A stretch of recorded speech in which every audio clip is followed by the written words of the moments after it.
how do you sell cybersecurity services? Now, it doesn't matter if you are an MSSP, managed security service provider, or you're just an MSP. Either way, learning how to do this is super, super important. And by the time that we get to the end of this video, you are going to learn the steps, the keys to look out for, the pain points, and how to address them for your client to have the best possible chance at selling them cybersecurity services, because they are a cash crop. And I'm going to grab my fake money here, but it truly is. It is in most cases, not every case, right? Depending on how crazy you want to get with it, but it is essentially printing money. We can charge a decent amount of money and we can set up an entire system that will either let us know, and we can protect our clients if something does or we know something might be happening. So let's dive into that. My name is Harrison Barron from growth-generators.com. We help MSPs grow, whether that's sales training, marketing, or even business operations. Before I get into today's episode, as I'm sure you guys are probably tired of it, but you have to go down and check the links in the video. Now, if you're listening to MSP Heroes on any podcast app, you can go and subscribe there. I would appreciate it. And hey, if you're enjoying it, leaving a 5-star review would mean the world to me and the rest of the team. So let's talk about cybersecurity, because cybersecurity is a hot topic. We have hackers, we have white hat hackers, black hat hackers. There's a whole festival, or maybe not a festival, a conference. It just happened at the time of recording this in the middle of August, called DEF CON, and it is a hacker's haven, right? But we as tech people understand that. Guess who doesn't understand that? Our target clients, or even some of our existing clients. And the first and foremost part of selling cyber is, it sounds crazy, but you have to understand the importance of selling cyber and being able to articulate. We are the tech people. We love fancy, sexy buzzwords, right? 256-bit encryption, end-to-end encryption, right? Data redundancy, air-gapped data, all of the sexy words. Guess who, I hate to say it, doesn't care about that? The client. They want to know that we know what we're doing, but by using technical jargon, we can't communicate that effectively. But we have to make sure that when we're talking about cybersecurity, in most cases, it's not a matter of if, it's a matter of when. And if we can stretch out the when attack to forever down the road, because at some point something will happen. Trust me, if MGM Grand can get hacked, if there are airports that can get hacked, the likelihood of an attack is just a matter of when, not a matter of if. But we can take the necessary precautions to make sure, whether that's training, whether it's putting in appropriate policies, rolling out the best software, and we can do the best thing for our clients. Now, if we want to actually talk about selling it, we have to do the most important thing. And that is going through and identifying the pain points of the client. You see, when you're in a sales meeting, you're going to be asking, hopefully, open-ended questions. And if you don't know what an open-ended question is, now is your time to hit a like button, hit the subscribe button, and that notification bell, because I talk a lot about it in sales. We don't want to ask the client, do they feel safe when it comes to sales? They're going to say yes or no. Hey, how do you feel about cybersecurity? What concerns do you have?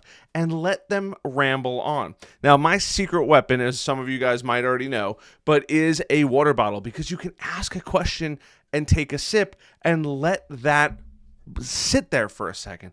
Give them an opportunity to unload all of their worries on you. And sometimes they might not know.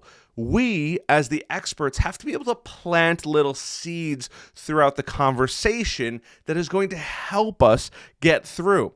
They might not know what a phishing attack is, but we don't have to say it's a phishing attack. Hey, are you worried that your employees might not be, not even educated, but just not be aware to open up an email that could be a potential threat?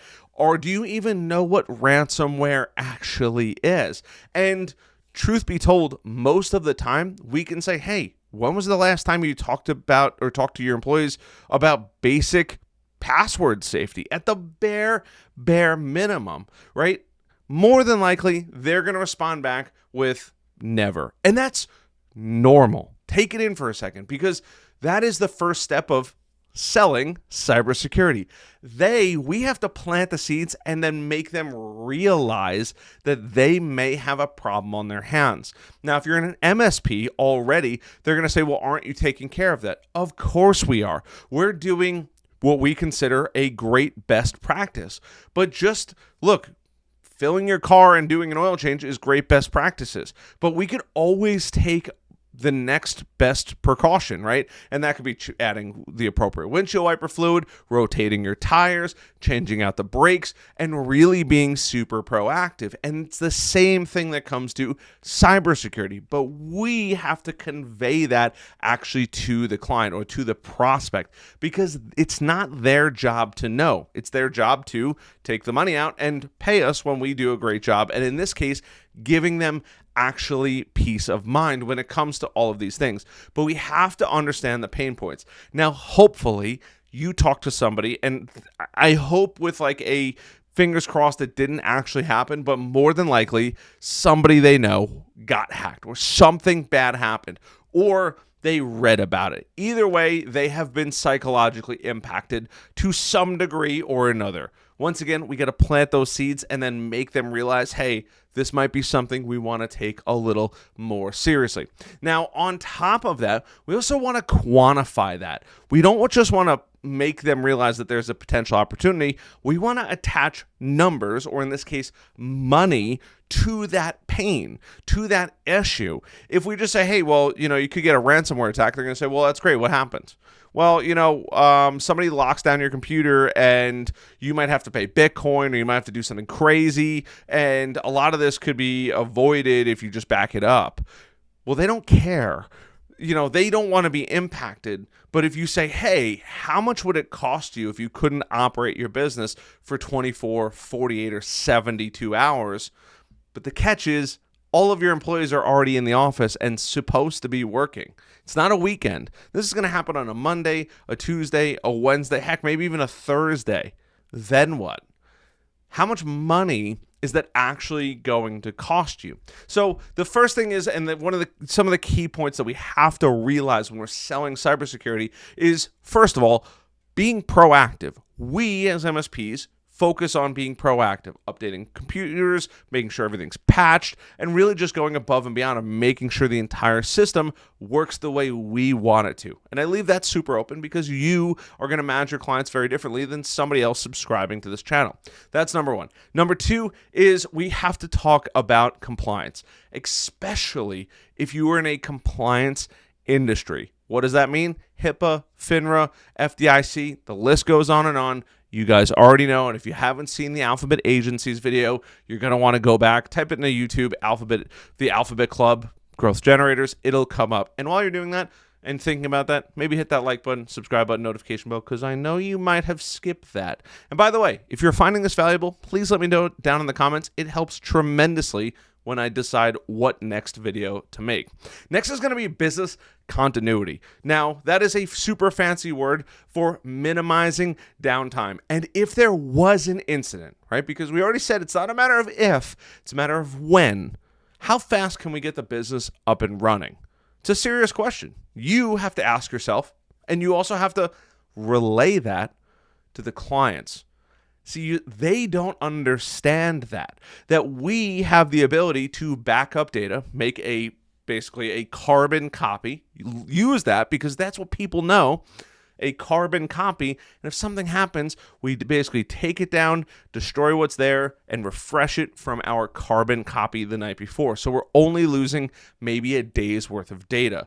This will make customers pretty happy, but it's also an easy way to explain to them not only what we do, but the value that we provide. It's no longer 2, 3, 4, 5 days of dealing with this, or God forbid it's not backed up, paying a hacker, hopefully parts of a Bitcoin, maybe even a whole Bitcoin, to maybe release the data. Oh, that would be horrible. And last but not least, part of cybersecurity is you, the subscriber. You are the value. You are the expert. You're going to be the one providing support. You're going to be the one answering this little device. For those of you that are listening, I'm holding up a cell phone, revolutionary thing, but it allows you to talk to anybody. That means they are going to be calling you. Now, obviously, if you're a bigger MSP, they're going to be calling your support line, but you are the expert. They are buying you. They are buying the trust in the expertise that you and your team have. But you have to explain that to them throughout that process. And not in a, we are the best thing since sliced bread. They don't care about that. But they want to know if something happens, they can pick up the telephone, call you and say something's going on, and you and your team can come running. That is a huge selling point. So to reiterate the selling points, which are super important, and we're going to go through some effective strategies on how to actually sell this, but you have to be proactive with it. No matter what, we're proactive with our regular services. We got to be proactive with our cybersecurity. We have to make sure that we are being compliant with different alphabetical agencies, regardless of which ones. There are so many out there. I just gave a couple as an example. Business continuity, minimizing downtime if there is going to be downtime. Super important. I have shared a story way back. If you talk about the $400,000 story, this is a prime example of business continuity. I had a business that didn't buy my services when I originally pitched them 2 times after our first meeting about getting on services. And guess what? The business got hacked. Somebody got a FedEx email, I say that in air quotes, and they clicked it, downloaded it, and by the time we had even got there, they was already on the system for the better part of a half hour. It infected the server, multiple computers. It was a nightmare to actually deal with. That cost them an entire week of productivity, plus my bill that I was tacking on at an emergency rate because it happened at the prime hour of like 3 or 4 o'clock on a Friday. And trust me, everybody wants to go home on a Friday. And last but not least, they are buying you. You are the expert. You are the one providing that support. So let's talk about some effective ways to actually sell cybersecurity. Now that we've gone over how to identify the pain points, what is really important when it actually comes to that cybersecurity and those key points that we want to make sure we mention, but how do we effectively sell it? One is going to be the consultative sell. We have to talk about it like we are the experts, and we're not trying to force cybersecurity down their throat. It's not the way you want to do it, and it doesn't benefit anybody. They don't feel better by you forcing it down their throats. You want to take a consultative approach. The doctor says, hey, what's going on? You say, my arm hurts. He's not going to say, great, let's do surgery. He's going to say, well, when does it hurt? Tell me about it. Think of yourselves as maybe not medical professionals, but use the same questioning that a doctor uses when you say, doc, I'm sick. How do you feel? What's going on? When does this happen? When did it start happening? Is there anything that makes it worse? It's the exact same thing. We want to go into it with a consultative approach. We also might want to consider bundling it in with our security services or our services in general. It is simple to plug in a great solution in there and provide a massive value, massive upsell opportunity for when you actually go through this. Another part of this is using case studies. I am a absolute lover of a juicy case study. Now, full transparency, most businesses make horrible case studies. I said it, and I'm not sorry. But if you can take your case studies and make them fantastic, that people actually want to read and would find value in that, using a case study to help close a sale and connecting those dots across the person's mind, chef's kiss, some of the best. Another massive opportunity, ROI, downtime. We already talked about quantifying it, turning it into money. What if that actually happens? What does it look like for your business? You have to justify that cost with an ROI. Yes, it's going to cost you some more money every month, but you're going to get more peace of mind. You're going to know that your business isn't going down. And even if your business was to go down, maybe an employee brings in an infected flash drive and plugs it into the computers, something we could have never prevented, maybe to a degree. Then what? Guess what? Hey, we can have you up and running. We can isolate the problem in no time flat. We're going to get notified. We're going to shut down the network. We'll be able to isolate that computer, take it back, wipe, reload it, put the appropriate information back on it, and be good to go in, I don't know, whatever time frame you think is fair that you could actually accomplish. And then, unfortunately, the fear of loss. I've already mentioned it, but not even the monetary fear of loss, right? Losing all of that, sure. But what about the fear of loss of the business? There is a massive statistic, and I keep seeing different numbers all over the place.